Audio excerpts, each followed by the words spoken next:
Hello and welcome to this Wednesday edition of the World Report with me, Arjun, Samar, Mahendran.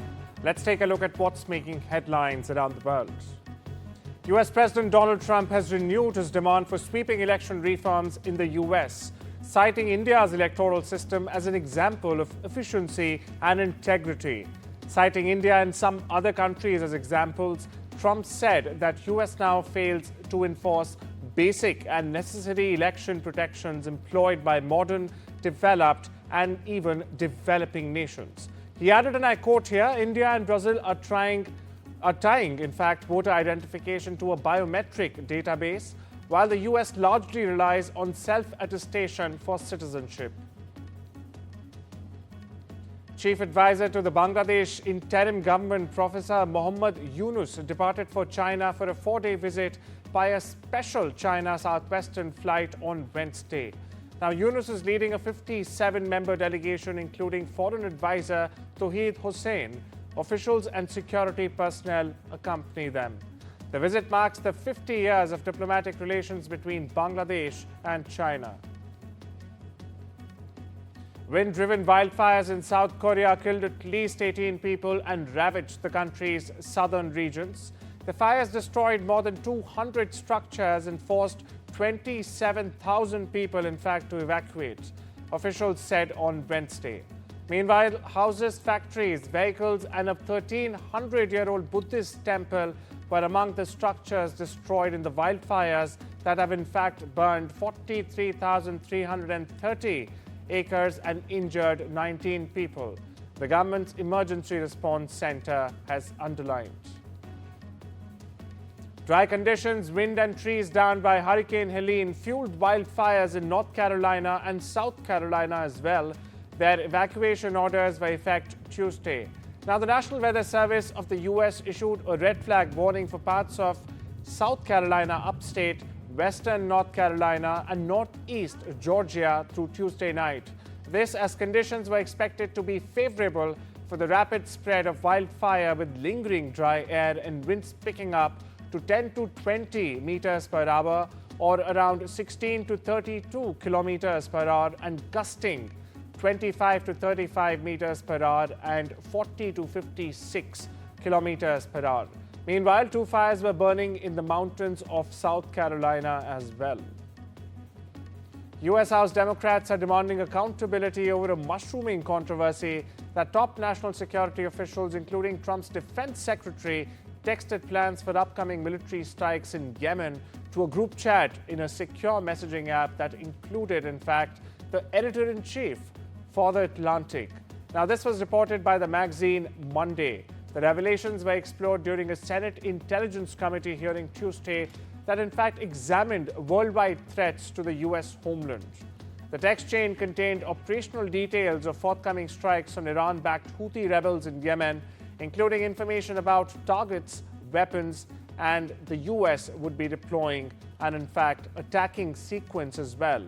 Journalist Jeffrey Goldberg reported these revelations. He's the editor-in-chief of The Atlantic. For perspective, now the strikes began just 2 hours after Goldberg received the details on the messaging platform group he was a part of.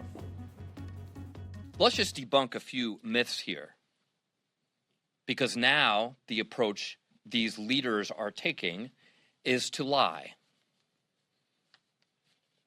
That's not in the leadership manual for our armed services, but that's what they're doing now. They're saying, oh, this information wasn't classified. Without even knowing the full details, we know that the time of attack for this operation was in the message. Let's be clear. That's classified information. That's all you need to know. Let's address another issue. Was this illegal? It's illegal on 2 different levels. One, it's mishandling classified information.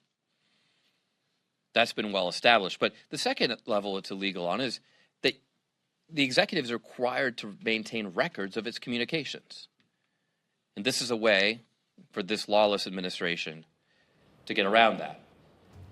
Staying with the controversy, US President Donald Trump has said that he stands by his national security advisor, Michael Waltz, who accidentally invited the editor-in-chief of the Atlantic magazine to a highly sensitive chat among senior administration officials on the messaging app Signal.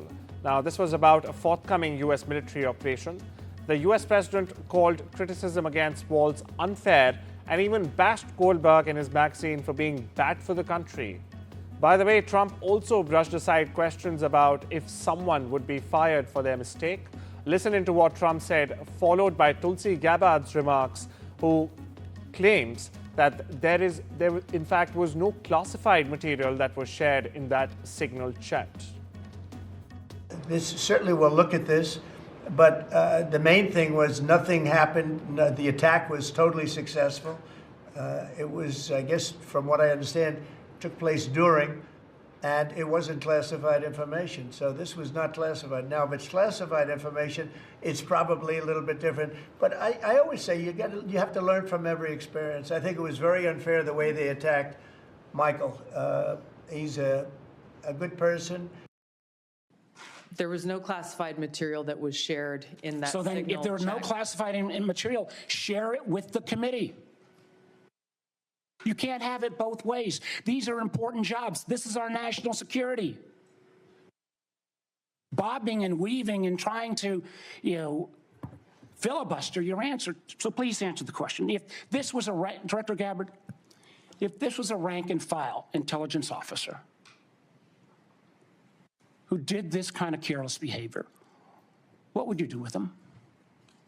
Senator, I'll reiterate that there was no classified material that was shared in that. Ma'am, if there's no classified materials, share. And then if there's no classified materials, then you can't even answer the question whether you're on the chat. This is strangely familiar, and I think my colleagues will remember, when you couldn't answer the question, is Edward Snowden a traitor? Ma'am, I have serious doubts about anyway. Russia and Ukraine agreed to a ceasefire in the Black Sea following talks with the U.S. in Saudi Arabia's capital, Riyadh. It's unclear when the truce would take effect, as the Kremlin stressed on certain conditions now to be met. Now, these include lifting sanctions on Russia's agricultural bank and other institutions. Such an agreement would in fact mark the first step towards unwinding sanctions on Russia since the Ukraine war began in February 2022. The Black Sea is one theater in which Ukrainian forces have put Russia on the defensive, perhaps making Moscow keener to seek a truce there. Meanwhile, some experts argue that the Russian art of the deal is selling Russian demands as Russian concessions to the Americans and then demand sanctions relief on top. Ukraine's President Volodymyr Zelensky says it is too soon to tell whether these ceasefire proposals will ultimately work, but he says it is at least a step in the right direction. He says that there could be a maritime ceasefire, essentially in principle. He also said that during the Saudi Arabia talks between Ukrainian and US delegations, they discussed a potential halt to attacks on critical infrastructure and energy sites. Zelensky says that we will now see how that could be implemented.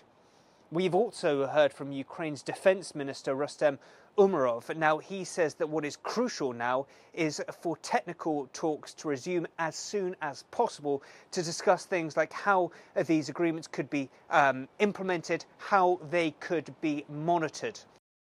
Moscow said Tuesday it had agreed to a Black Sea security deal if sanctions against its food and fertilizer exports are lifted. Following US-Russia talks in Saudi Arabia, the Kremlin released a statement saying the sides agreed to ensure the implementation of the Black Sea Initiative, which includes navigation safety guarantees in the Black Sea and the prevention of the use of commercial vessels for military purposes. It also agreed to allow the inspection of those vessels. But all that only after a series of conditions were met, including the lifting of restrictions and sanctions on a major agricultural bank, on food and fertilizer exporters, and on Russian vessels. The statement also says Washington will help restore Russia's access to the world market of agriculture and fertilizer exports, lower maritime insurance costs, and enhanced access to ports and payment systems for such transactions. In addition, Moscow says that Russia and the United States will work on the development of measures to hold strikes on Russian and Ukrainian energy facilities for 30 days. India and China held diplomatic talks in Beijing on Tuesday in what the Ministry of External Affairs describes as a positive and constructive atmosphere. The meeting was part of ongoing efforts to manage broader issues between the two countries. The 33rd meeting of the Working Mechanism for Consultation and Coordination on India-China Border Affairs was held in Beijing. The meeting was part of efforts by the two sides to normalize bilateral relations. India, meanwhile, maintained its stance and underlined that peace and tranquility on border is critical for smooth bilateral relations. It also added that the early resumption, in fact, of cross-border cooperation and the Kailash Mansarovar Yatra was also important. Fugitive diamond trader Mehul Choksi, one of India's most wanted in connection with the Punjab National Bank loan fraud case, is currently in Belgium. The European nation has confirmed to NDTV. In a communication, the Belgian Foreign Ministry confirmed that they are aware of Choksi's presence and they attach great importance to it and attention to it. Belgium, however, said they do not comment on individual cases. Even so, the FPS Foreign Affairs continues to closely follow the developments in this important case. Indian authorities, meanwhile, have contacted their Belgian counterparts to start the process of Mr. Choksi's extradition. And mass protests erupted across Nepal as demonstrators took to the streets demanding the reinstatement of the Nepal Electricity Authority chief. The situation escalated in the evening when the All Nepal National Independent Students Union burned an effigy of Prime Minister KP Sharma Oli in response to Ghee Singh's sudden removal. US Intel Chief Tulsi Gabbard has told senators that Tehran is not building a nuclear weapon and that Supreme Leader Khamenei has not yet authorized the nuclear weapons program that he suspended in 2003. However, Gabbard added Iran's enriched uranium stockpile is at its highest levels and is unprecedented for a state without nuclear weapons. Now, the report said that Iran is likely continuing work on chemical and biological agents for military use, with Tehran regime scientists showing special interest in chemicals that have a wide range of sedation, dislocation, and amnestic incapacitating effect, and can also, in fact, be lethal. Anti-government protesters in Turkey say they have planned to keep up a campaign of demonstrations triggered by the jailing of Istanbul's mayor, the biggest such opposition action in a decade. Now, this despite mass arrests and clashes with Erdogan's police force. US Vice President J.D. Vance said on Tuesday that he will visit Greenland this week, accompanying a high-profile US delegation to the territory that US President Donald Trump says Washington should in fact take over. Yes, the J.D. Vance is allowed to visit Biduvik Space Base. What is controversial here is all about the timing. Greenland and Denmark have stated very clearly that they don't want the US to visit right now when Greenland doesn't have a government in place. So it's all about timing. From Greenland's side, also from Denmark's side, it's more seen as an kind of intimidation. So it's an unpleasant surprise that we now see J.D. Vance also announcing his visit to Greenland. There's an agreement from 1951 between Denmark and the US about defense of Greenland, which has since been updated. So Greenland is also a part of it now. And to make a long story short, it gives US the right to use the Biduvik Space Base and visit it whenever they want. So that's not controversial. What is controversial here is the timing. I hope that if or when he's going to visit Biduvik Space Base and gonna be briefed on the security situation, that they will tell them that there's not an immediate threat to Greenland, as he claims in his post on X. Dell Technologies reduced its workforce by 10% in fiscal 2025, bringing its headcount down to approximately 108,000 as of 31st January from about 120,000 a year earlier at the same time. The company said in its annual report on Tuesday that it had made this move. Now, the job cuts come as the AI server maker continues cost-cutting measures, including limiting external hiring and restructuring its workforce. Now, despite the reduction, Dell reiterated its commitment to diversity and inclusion, stating that it remains dedicated to equal employment opportunities and inclusive policies also. The company's stance on diversity comes at a time when some major corporations, including Meta and even Alphabet, have rolled back their diversity, equity, and inclusion, or DEI initiatives as they are referred to. Former US President Donald Trump, in fact, has criticized DEI programs, calling them discriminatory and suggesting potential legal scrutiny as well. Canada has frozen all rebate payments for Tesla and banned the electric vehicle maker from future EV rebate programs in the country. Now, no rebate payments will be made until each claim is individually investigated and determined to be valid, Freeland said in an email statement shared by her office. The US added 6 subsidiaries of the Inspur Group, China's leading cloud computing and big data service provider, and dozens of other Chinese entities to its export restriction list on Tuesday. Now, Inspur units were listed for contributing to the development of supercomputer for the Chinese military, the Commerce Department said in a posting. 5 of the subsidiaries are based in China and 1 in Taiwan. Inspur Group itself was placed on the list back in 2023. In a stunning display of cultural heritage and youthful energy, 45 children from Jiangsu province village T showcased their ethnic look at China International Fashion Week. The fashion show held in Keili, Jiangsu province, had been nurturing young talent since July 2024.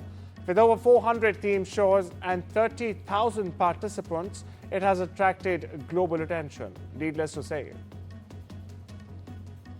Pedro Pascal and Bella Ramsey are teaming up again for the second season of The Last of Us. The two walked down the carpet Monday in Los Angeles to celebrate the show's return.